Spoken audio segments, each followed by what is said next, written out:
के दुल्हन बनाई में करे जा तू झकास लगता।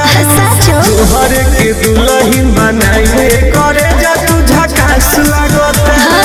आई लव यू ए जान।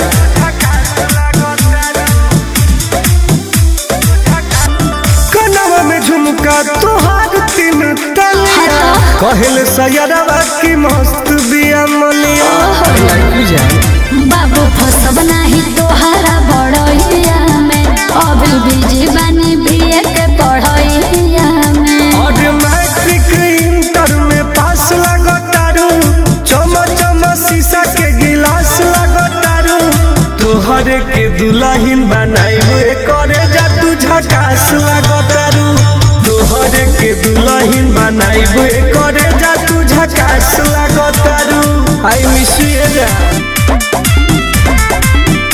अरे तू कुआर हम बन जाए जान हमरा माई के बहु रानी। अरे आंसू टुन के तू खास लगतारू। मीठा मीठा बोली बा मिठास लगतारू। तोहरे के दुल्हन बनाई करे जा तू झकास लगतारू। तोहरे के दुल्हन बनाई करे जा तू झकास लगतारू। अरे हमर घरवाली बन जाए।